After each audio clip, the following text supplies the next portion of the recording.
want to tell you this story gently because stories about family are never simple. People like to believe that strangers are the ones who've hurt us the most, but if you have lived long enough, you know the truth. The deepest wounds usually come from those who know exactly where to cut. I'm telling this story as someone who watched it unfold slowly over many years, not all at once, not dramatically, just quietly, like most real betrayals. Her name was Eleanor. She was the kind of woman people described as strong without ever asking what that strength had cost her. Eleanor had worked since she was 16, not because she wanted independence, but because her family needed help. She married young, raised 3 children, put her own dreams aside without ceremony, and when her husband died suddenly in his early 60s, Eleanor did what many women of her generation did. She kept going. She grieved privately, handled paperwork herself, paid bills on time. She never asked her children for help. That, I believe, was her first mistake. At first, her children were attentive.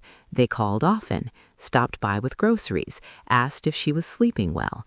Concern can feel like love in the beginning, but concern changes when it becomes control. Eleanor owned her home outright. It wasn't large, but it was paid for. She had modest savings and a small pension. Nothing extravagant. Enough. Her oldest son, Richard, began asking questions that sounded responsible. "Mom, do you really understand your finances? Are you sure everything is secure? Have you thought about simplifying things?" Eleanor trusted him. She trusted all of them. She believed family meant safety. Soon, conversations shifted. It was no longer about how she was feeling. It was about what she was doing wrong. They criticized small things, her driving, her memory, her routines. They spoke slowly to her as if she were already fading. Eleanor noticed, but she didn't resist. Women like her were taught not to cause trouble. One afternoon, her daughter suggested they all sit down together. "Just to plan for the future," she said. They framed it as love, as protection. Eleanor agreed. That meeting changed everything.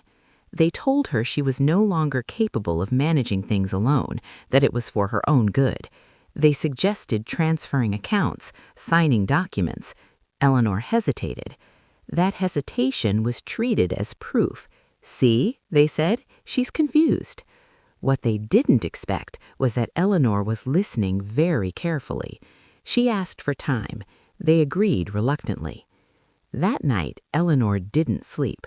She replayed every conversation, every look, every subtle shift in tone, and something became very clear. This wasn't concern. It was preparation. Eleanor did something she had never done before. She sought advice, quietly.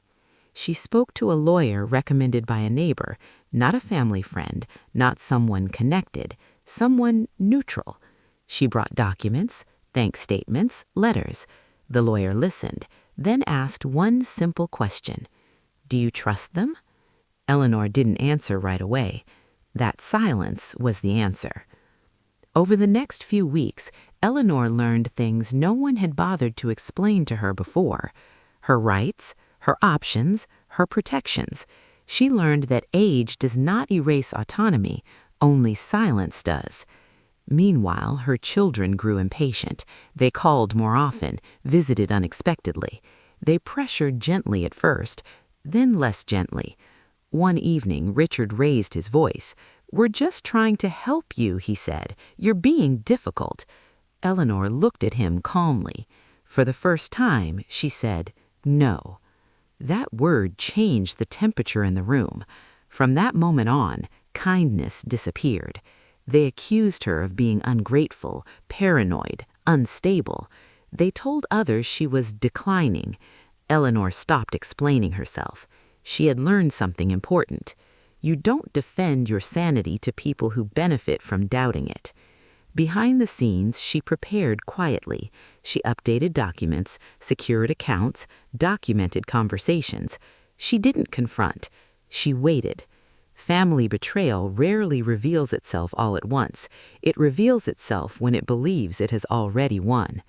The moment came sooner than expected. One morning, Eleanor found her bank card declined.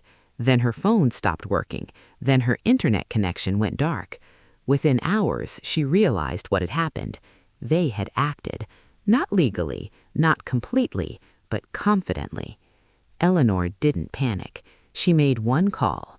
The lawyer answered, and that was when the story turned. Not loudly, but decisively. The lawyer told Eleanor to come in immediately. She didn't rush. She didn't panic. She packed her handbag slowly, the way she always had. Panic, she knew, only helps people who want you to lose control. When she arrived at the office, the lawyer had already begun making calls. Banks, utility companies, service providers. Within hours, it became clear what had happened.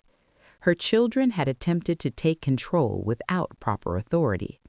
They assumed she wouldn't fight back. They assumed she wouldn't understand. They were wrong.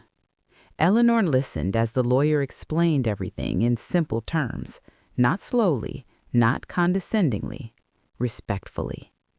That alone felt like restoration. By the end of the day, temporary access was restored.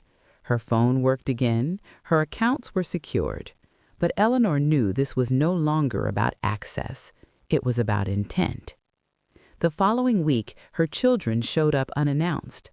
Their tone was different now, less confident, more cautious.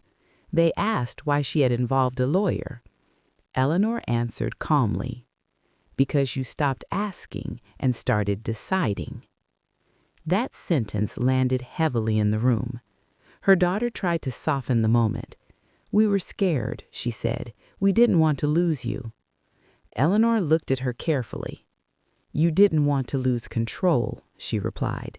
"There's a difference." That was the first time Eleanor had spoken so clearly in years. From that point on, the conversations changed. Her children were no longer united. Small cracks appeared. Blame shifted. One accused another of going too far. Another claimed it was all a misunderstanding. Eleanor watched quietly. She had learned something essential. People reveal themselves when consequences arrive. Over the next few months, Eleanor continued with her life as she always had, but with new boundaries. She stopped explaining herself, stopped justifying decisions. She documented everything: calls, messages, visits.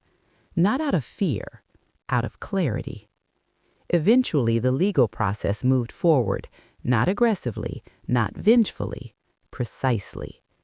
The court didn't need drama, it needed facts, and Eleanor had them. The ruling was clear. She retained full control of her assets. Any further interference would have legal consequences. When Eleanor left the courthouse that day, she didn't feel victorious. She felt steady. There's a difference. Her children reacted in different ways. One stopped calling entirely.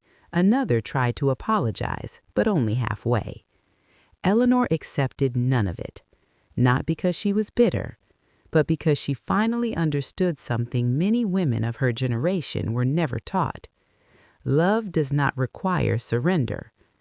Months passed. Eleanor's life grew quieter but stronger. She changed locks, updated passwords, simplified routines. She joined a small community group, started walking every morning. She slept better. One afternoon, she received a message from her youngest son. It was short. "I didn't think you'd actually do it." Eleanor read it once, then deleted it. She didn't need validation. She had reclaimed something far more important: agency. Years later, when people asked Eleanor how she managed to stand up to her own family, she gave a simple answer. "I didn't change," she said. "I remembered who I was before I learned to stay quiet." Her story didn't end with reconciliation. It ended with respect. And sometimes that is the only ending that matters. because the truth is this: not everyone who shares your blood deserves access to your life, and protecting yourself is not betrayal, it is survival.